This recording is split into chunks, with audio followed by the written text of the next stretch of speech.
Hi friends, welcome to Fathima's life style. எப்படி இருக்கீங்க? Hope you are doing well.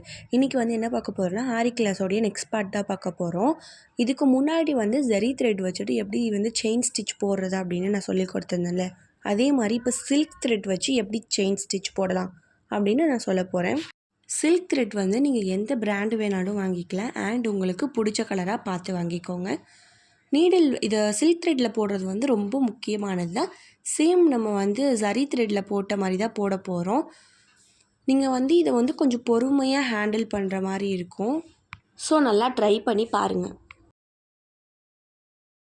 நிறைய பேர் வந்து கமெண்ட்டில் ஆரி கிளாஸில் எப்படி ஜாயின் பண்ணுறதுன்னு சொல்லி கேட்டிருந்தீங்க. நான் டிஸ்கிரிப்ஷனில் ஒரு வாட்ஸ்அப் நம்பர் கொடுக்குறேன், அதுக்கு நீங்கள் மெசேஜ் பண்ணுங்கள். இல்லைனா இன்ஸ்டாகிராமில் ஃபாத்திமாஸ் லைஃப் ஸ்டைல் 5320 ஐடியில் மெசேஜ் பண்ணுங்கள். நான் உங்கள் டவுட்ஸ் எல்லாம் கிளியரும் பண்ணுவேன். அண்ட் கிளாஸில் எப்படி ஜாயின் பண்ணுறதுன்னு சொல்லிடுறேன். சில்க் த்ரெட் வச்சு செயின் ஸ்டிச் போடுறதுன்றது வந்து ரொம்ப ஈஸி தான். பட் அந்த த்ரெட்டை ஹேண்டில் பண்ணுறது தான் வந்து ரொம்ப கஷ்டமாக இருக்கும். ஏன்னா ஜரி த்ரெட் வந்து நல்லா திக்காக இருக்கும், ஆனால் சில்க் த்ரெட் வந்து ரொம்ப மெலிசாக இருக்கும். ஃபஸ்ட்டு வந்து சில்க் த்ரெட்டை வந்து நம்ம டபுளாக எடுத்துக்கணும். ஜரியில் சிங்கிளாக போட்டிருப்போம், பட் சில்க் த்ரெட்டை வந்து நம்ம டபுளாக எடுக்கணும். அப்போ தான் வந்து திக்னஸ் வந்து கொடுக்கும். நீங்கள் 2 த்ரெட்டை வந்து நாட் போட்டு யூஸ் பண்ணலாம், இல்லை ஒரே சிங்கிள் த்ரெட்டை வந்து டபுளாக வந்து நீங்கள் கட் பண்ணி யூஸ் பண்ணலாம். ஸோ நான் சில்க் த்ரெட் வச்சு இப்போ எப்படி போடுறதுன்னு வந்து சொல்லிடுறேன். மறுபடியும் சொல்கிறேன், சில்க் த்ரெட்டை வந்து போட்டு இழுத்துறாதீங்க. இழுத்தீங்க அப்படின்னா கட் ஆகிடும். பிகாஸ் நீடில் வந்துட்டு ஷார்ப்பாக இருக்கும். நீங்கள் இழுக்கும் போது நூல் வந்து கட் ஆகிடுறதுக்கு வாய்ப்பு இருக்குது. அப்படி கட் ஆகிடுச்சுன்னா நீங்கள் திருப்பி ஃபஸ்ட்லேருந்து போடுற மாதிரி ஆகிடும். ஸோ சில்க் த்ரெட்டை ஹேண்டில் பண்ணும் போது ரொம்ப பொறுமையாக மெதுவாக ஹேண்டில் பண்ணுங்கள். நீங்கள் வந்து இந்த வீடியோ தான் ஃபஸ்ட்டு பார்க்குறீங்க அப்படின்னா இதுக்கு முன்னாடி உள்ள வீடியோஸ் எல்லாம் பார்த்துட்டு வாங்க. அதில் வந்து நான் பேசிக் டீட்டெயில்ஸ்லாம் கொடுத்துருப்பேன்.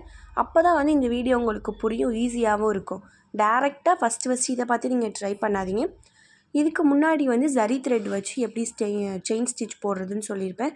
ஸோ நீங்கள் அதை பார்த்து போட்டுட்டு வாங்க. நீங்கள் கீழே வந்து த்ரெட்டை சுற்றும் போது 2 த்ரெட்டையும் சேர்த்து சுற்றிக்கிறீங்களான்னு பார்த்துக்கோங்க. பிகாஸ் ஒரு த்ரெட்டு வந்து நீங்கள் சுற்றிட்டிங்கன்னா நூல் வந்து சிக்காகிறதுக்கு வாய்ப்பு இருக்குது.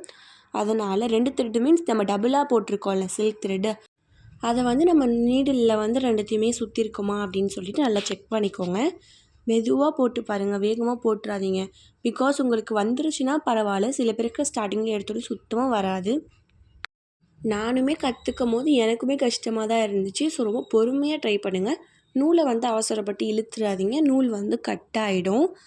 இது வந்து நீங்கள் ஃபஸ்ட்டு ஒரு பென்சிலில் லைன் ட்ரா பண்ணிவிட்டு அதுக்கு மேலே போட்டு பாருங்கள். போட்டு பார்த்துட்டு நாட் வந்து போட்டு பாருங்கள். அதுதான் வந்து கொஞ்சம் கஷ்டமாக இருக்கும். ஜரி த்ரெட்டில் நம்ம போட்டு நாட்டு அதே சேம் தான் இதுலேயுமே.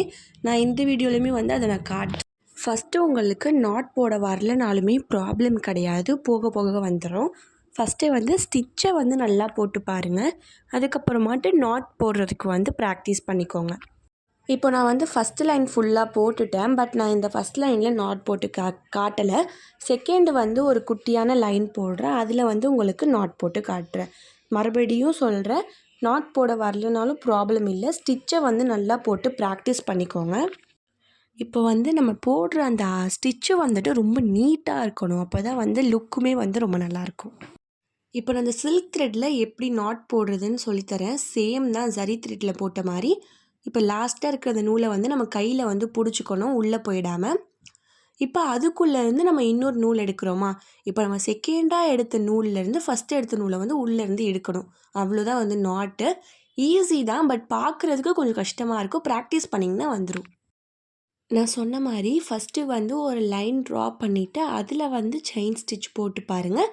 நெக்ஸ்ட்டு வந்து ஷேப்ஸ் ட்ரா பண்ணி அதில் செயின் ஸ்டிச் போட்டு பாருங்கள். இப்போ நான் வந்து ஸ்கொயர் வந்து ட்ரா பண்ணியிருக்கேன். இதில் வந்து கார்னர்ஸ் வந்துட்டு ரொம்ப முக்கியம். ஸோ நீங்கள் கார்னரில் வந்து ஒரு ஸ்டிச் போட்டுட்டு அதை லாக் பண்ணுற மாதிரி குட்டியாக ஒரு செயின் ஸ்டிச் போட்டுக்கோங்க. அப்படி குட்டியாக செயின் ஸ்டிச் போட்டுக்கிட்டிங்கன்னா ஷேப் வந்து நல்லா வரும். ஒரு கார்னருக்கும் வந்துட்டு லாஸ்ட்டாக ஒரு ஸ்டிச்சு முடிக்கும் போது குட்டியாக ஒரு செயின் ஸ்டிச்சு நார்மலாக போடுறதை விட குட்டியோண்டு இருக்கணும். அப்படி இருந்ததுன்னா ஷேப் வந்து நல்லா வரும். இப்போ வந்து பாருங்கள், நான் இது போட்டிருக்கேன். நான் ஸ்ட்ரெயிட் லைன் வந்து செயின் ஸ்டிச் போட்டிருக்கேன், ஸ்கொயருமே வந்துட்டு நான் போட்டிருக்கேன். அதில் சைட்ஸ் கார்னர்ஸ்லாம் பாருங்கள், பர்ஃபெக்டாக வந்திருக்கா? இந்த மாதிரி தான் வரணும். இப்போ நெக்ஸ்ட்டு நான் வந்து ட்ரையாங்கிள் வந்து போட்டிருக்கேன். ஃபஸ்ட்டு வந்து ஸ்கொயர் ட்ரை பண்ணுங்கள். இது வந்து 4 கார்னர்ஸுன்றனால கொஞ்சம் ஈஸியாக இருக்கும். நெக்ஸ்ட்டு வந்து ட்ரையாங்கிள் ட்ரை பண்ணுங்கள். 3 கார்னர்ஸ் அப்படின்றனால கொஞ்சம் டிஃபிகல்ட்டாக இருக்க மாதிரி இருக்கும். நெக்ஸ்ட்டு நான் சர்க்கிளுமே வந்து போட்டு காட்டுறேன். சர்க்கிள் வந்து நான் க்ரீன் கலர் த்ரெட்டில் வந்து போட்டிருக்கேன் டிஃப்ரென்ஷியேட் காட்டணும்னு சொல்லிட்டு. சர்க்கிள் வந்து ஈஸியாக தான் இருக்கும். பிகாஸ் இதில் கார்னர்ஸ் இருக்காது. நம்ம ஒரே லைன் தான் போடுற மாதிரி இருக்கும்.